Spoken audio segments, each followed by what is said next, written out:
I want to thank you all for coming to see me tonight. Great to be here. Guys, how's everybody? I should tell you, this is the first time that the two of you have met in person, yes. Right? So it's kind of like you're watching a first date thing happen.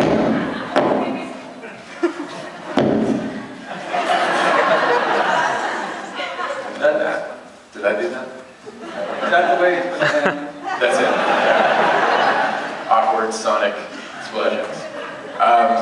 So I thought what, as Louise mentioned, what we're going to do is try to use David's new book as an excuse to talk about some of these larger issues that are facing the music world right now, and musicians, and the state of making music. And I actually wanted to start by kind of riffing a little bit off the title of the book, How Music Works, and flip it a little bit, and ask you guys just to start by thinking out loud about not how music works so much as the idea of the musician as a worker. And I'm just wondering if both of you think of yourselves as musicians, as workers, as laborers, as artists who do work with their music. And what does that mean for you? I have no kind of preconceived answer for that. I love it when I have a really clear directive for a piece of music or a song, whether it's film kind of stuff, or for a song where this song is supposed to do this, and it's supposed to feel like this and do that, and then it's kind of like, okay, now I just have to figure out how to make it do that. But having a really clear-cut, defined area is like, okay, here, this is your job. Your job is this. You should try and do it. So is there a kind of workman aspect of getting up every day, making yourself work in the studio, work on a song, to do something in the kind of classic sense of work itself? For me, yeah.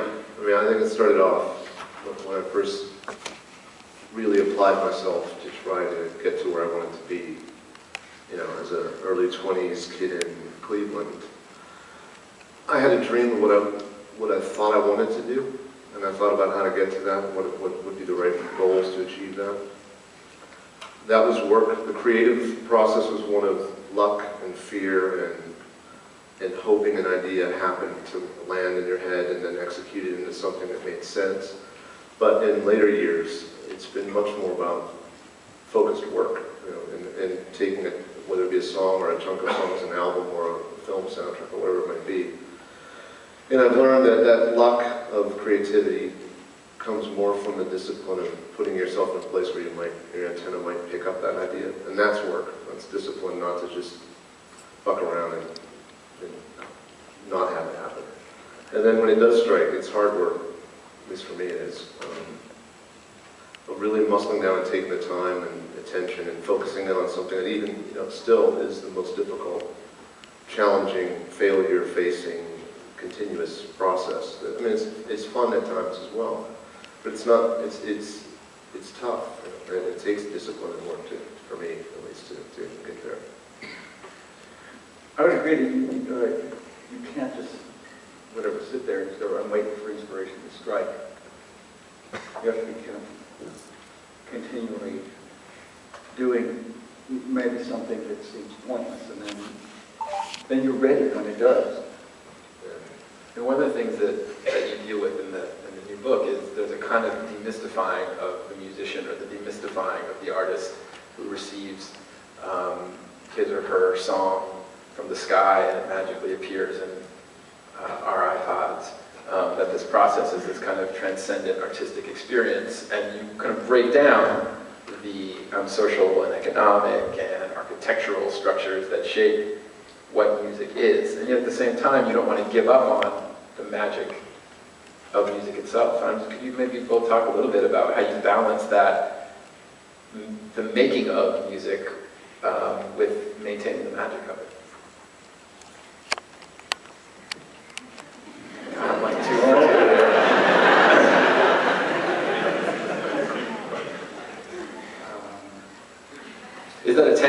tension for you?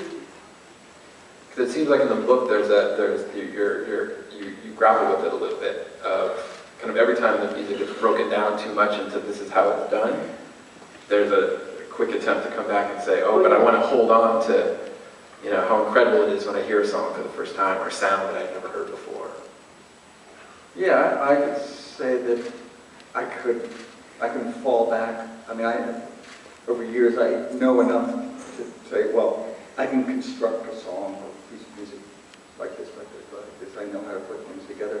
But then eventually you go, well, I'm falling back on rote things that I know how to do.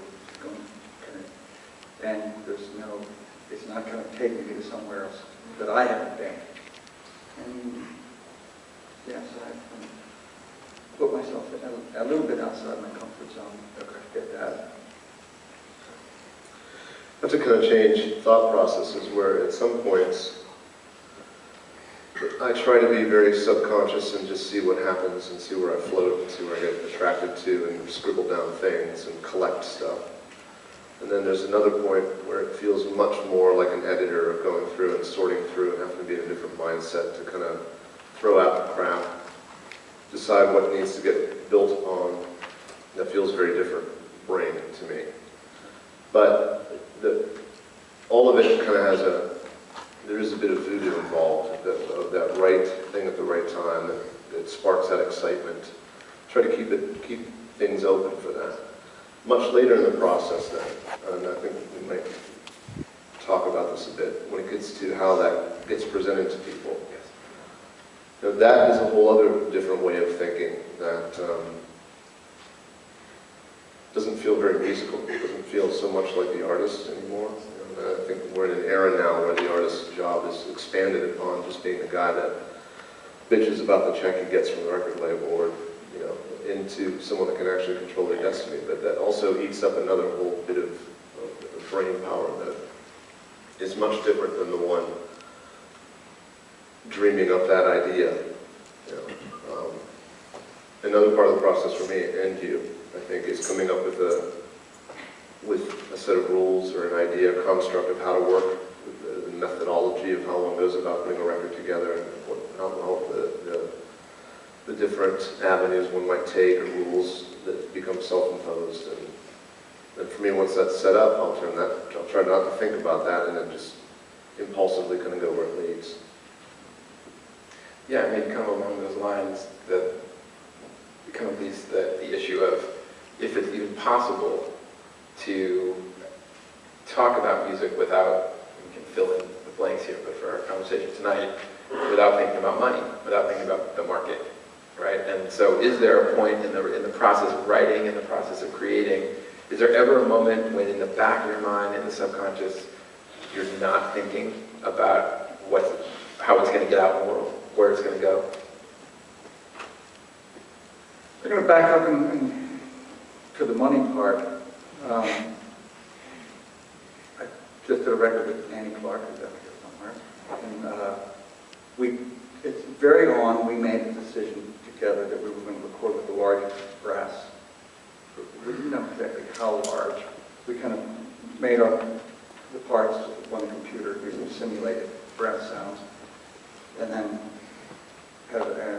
usually an arranger would work with them and say, well, how many brass players do we need to actually recreate what we did on the computer? And it would come in, the number would come in around 12 or 14. It was a pretty big group. So, there was a little bit of whatever. Do the math. Practicality question. Should this end up being a record? How many hours and how many musicians and how much is it going to cost? Forget about anything else, any other aspect of making the record. This is purely with that number of musicians, say on every track, let's say. You can kind of make an estimate, roughly, what it's going to cost. And you go, can I afford to make this record? And sometimes the answer is yes, and sometimes it's no. I mean, we could go ahead with a bit of risk. I don't think we've made the money back yet. But yes, that project that you could tell us about that you didn't end up doing because of the money? Well, I didn't do it because of money. Certainly. I mean, that you couldn't realize. And yeah, I didn't do it because it wasn't like I did it because I thought, this will make a lot of money. Right. I might have to spend a lot, but this is really going to do it. Yeah, that never happens. But it becomes a question that factors into how, it's some part of the creative process. You're thinking about how much it's going to cost. And then you start, like a record I did a few years ago with Brian Eno. We did it, most of it, in our kind of home studios. So it ended up being much cheaper. And taking inspiration from Trent and some other people, I think we thought, okay, we didn't have to, we kind of paid for this ourselves. We can kind of, it's ours now. We don't owe anybody for this. Shall we just, now we can decide how to put it out. Part of the reason we could do that was because the record did not cost a lot of money to make. That affected our decision of how to release it, how to get it to the public. How about you, Trent? I think, like David, there's practical considerations before you start a project. If we're on a label, we're not on a label for self-funding, how much it will cost to actually make it. But once you start the process, I don't ever think about money. I certainly don't think about it. If it sounds this way, it might make more money that way. It never comes into my thought process. And obviously, with the arrival of the internet, has changed kind of what the relationship between music and money is. It's gone through a number of radical changes. Both of you have been very involved in figuring it out as it's been going along as artists and also as advocates for certain ways of thinking. And in preparing for today, I was looking back at the kind of early birth of the music industry and kind of the early Tim Panelli songwriters when really music became cemented as commodity. And found that there was a quote by Harry Von Tilzer, a great early Tim Panelli songwriter who's taking me out to the ball game a moment, who said that a song should be a commodity. And a song only matters if it has a cash value. And what's happening right now, of course, is this pesky word free is entering into practice and conversation more than ever before, of artists choosing to give their music away so that the song itself or the album itself maybe no longer is a commodity the way it was when it was a physical object. And I know that you both think about these things a lot. You've advocated in the past to emerging artists to give their music away for free. And I'm just wondering how that question of free music, your free music, we'll get to other people getting their music for free, which is a different topic. But your free music, how that's changed over the years. Wow. Where to start? Can we go first? Reel me in, because I can go off on a tangent on this one. Now, the Cliff Notes version. Mid-2000s, being on a major label, it feels pretty clear that there's a disruptive technology here with the web, and distribution has changed. And the true fact of the matter is every piece of recorded music is available to anyone that wants it free with the rudimentary knowledge of how a search engine works. It's out there. It is out there. I'm not agreeing that it should be free, but it's there, it's present. And watching how record labels kind of responded to that threat by mistake after mistake, from dealing with Napster to suing fans, to squashing technologies that could have been innovative and interesting, of a kind of dying industry that's trying to sell you plastic discs to people that don't want plastic discs anymore. So maybe let's just raise the price, that should solve it. Lots of bad responses to it. That led me to think, and this, about 2007, I wrote the album Year Zero, and I wrote that to be kind of a piece of a multimedia experience that was more than just an album, but it also had a narrative component that has never seen the light of day yet. I had a budget from my record label that was pretty enormous at that time. I spent the whole budget on hiring a company to make this experience for people to discover this record. I thought it was an interesting thing to do, to see what would happen. Lost a ton of money, but it was fun. You know, it was engaging, and I think that the people that tuned into that, it was a pretty interesting thing at that time, and it was artistically rewarding. And the people I worked with at 42 Entertainment were some of the smartest, most creative people I've met. It put me in the trenches with the audience and the bands, and I was really engaged with watching how people consumed this. So, right after that, we left our label and decided, let's just do it ourselves. We can figure this out. You know, I can solve this riddle. I can figure out how to engage an audience and treat them with respect, think about what it's like from a consumer point of view, and at the same time, hopefully have them treat me with respect and find a balance where it's not just me giving you everything, but there's some sort of feeling where they feel that what I'm giving them has value that's worth something. That started a number of experiments I tried, from one that felt unsuccessful to me. At the time, I'd worked on my friend Saul Williams' record. I'd spent a lot of my own money, and I spent that not on sushi trays, but bringing over my engineer from England to work on it and mix it in a good studio because I didn't have a place to mix at home. And that was a pay what you want option? For Well, more or less? this was done thinking I was going to get it signed through the label I was on at the time, and then Nine Inch Nails left the label I was on. So now I'm sitting on a record that I've spent quite a bit of money on and trying to figure out how to not completely lose everything. And this was around when Radiohead did their In Rainbows record, which I thought was interesting, exciting, you know, from a band that I personally think is great. Putting out a record like that, it felt exciting. I think they dropped the ball eventually, and it was more of a marketing ploy than it was any kind of real innovation, which I can go off on it. I can tell you about that later. But because I thought about it a lot. And we all know what he's referring to in 07, with it was the first pay what you want online model. Yeah, it was exciting to see a band that everybody liked say, hey, we have a new album out, it's out next week, and it's pay whatever you want.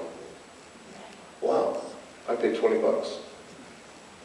You know, and it recaptured that at midnight on Friday, everyone in the world that's interested can hear this album. And I thought that was pretty exciting. That was the old days of Tower Records and staying up, and you know, that excitement of you've made this piece of art and now people are kind of celebrating it and consuming it and excited and bitching about it, and everything that people do, you know. And just to further elaborate where I think it became a sham was you got your lo-fi MP3, and then they released the real version for full price as a physical object. Well, I paid full price for mine. I know it feels like nitpicking, but when you spend time trying these models out, if you don't think through every possible way that can be interpreted, believe me when I say you will be quickly reminded by those out there that can't wait to tell you. So anyway, I've got Saul Williams' record. Saul and I are trying to figure out what to do, and we decide, let's try it. I think pay what you want is insulting, you know, because if someone says I'll pay you 5 cents, fuck you.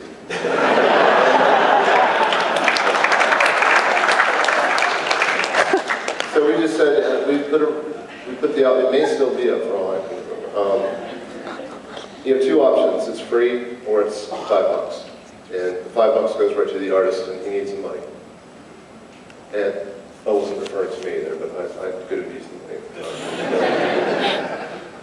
And when the results kind of came back in, and this was broadcasting primarily to mine and his fan base, you know, the numbers weren't very good, you know, free versus paid. It was somewhere in the 15% range of paid. And if it were reaching USA Today readership, that wouldn't surprise that. I would have been blown away by that. But when it's to a fan base of people that I think are interested parties, okay, kind of defeating, you know. The next experiment, I won't need too much time, was the Ghost record that I think you were referring to, where as I was feeling creative and spontaneous, and we decided to make a record that wound up being a lot of music. It was instrumental, meant to be kind of impressionistic snapshots of stuff.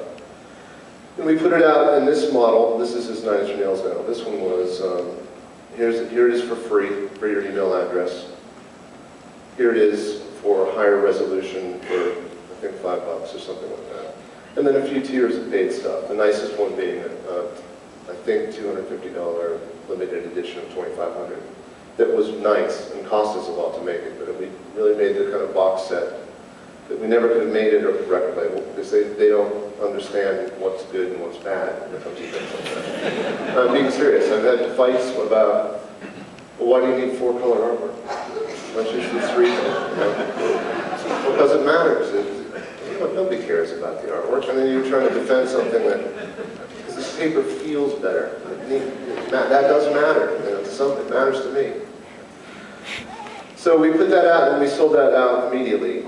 And it kind of felt important. It kind of felt like that was a success, you know. And I think it resonated with some other people. That it was fun for us because we were able to control the release. We were able to present it to the people the way we wanted to. We were able to make a nice package that I think if I got it, I would feel that was worth the money. It had care. It was signed. It was a nice thing. It was also a lot of work, you know, and structuring that, thinking about it, and self-marketing it, and it eats up time and eats up energy, and trying to read every single comment that comes back. Anyway, the next thing we did was a free album, because somehow I wrote another album right after that. It was a more proper album. We were going on tour, and I just asked for money for the last thing. That was 4 months later, and I said, hey, this one's free. Just take it for your email address, which has value to me. Now I have a nice sized database of people that are interested in what I'm up to. And then we had a concert right after that. So that, in my mind, the cost of that record was justified into, we're going to be asking you for a concert ticket that costs X amount right after that. And, well, anyway, where it's led me to the present, I've been messing around with another band I have, Hundred Stray Angels, and my needs for that band are different, and we just signed with Columbia Records, and it felt like the right thing to do. And that wasn't to get a big paycheck, but it was really because I wanted to launch a new kind of brand and a new thing worldwide out to a new set of people. That wasn't just the people that I'm yelling to from my pulpit on social media. And labels have changed a lot in the several years it's been since I left them. You know, it seems like a lot of those floors that were filled with people sitting at desks doing something aren't there anymore.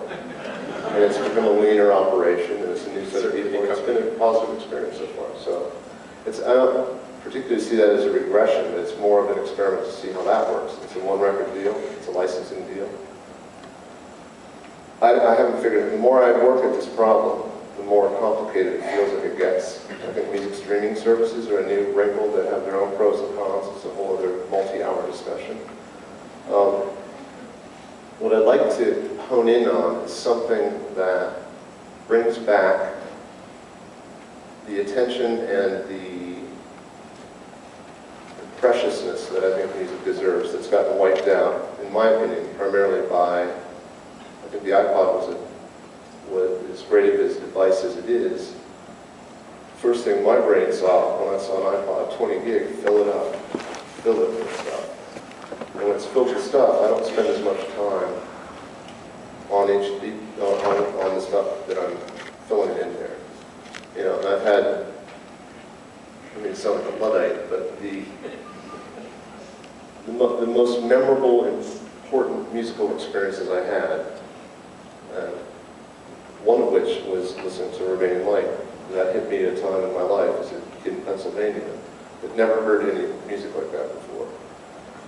And I got it, and I listened to it, and it confused me, and I didn't like it because it didn't sound like the last record, and then I listened to it again.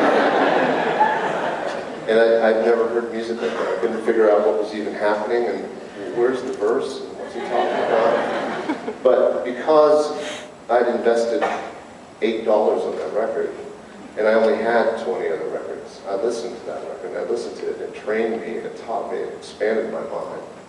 And it profoundly affected my taste and the idea of what music could be.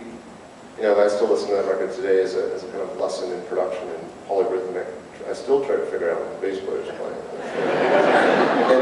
and I think today, that would have been another thing on my iPod that I may not have found the attention to affect me that way. Because there's too many options, there's too many channels, there's too much I'm consuming and judging and dismissing, you know, much quicker. And I see that, you know, please, someone else talk.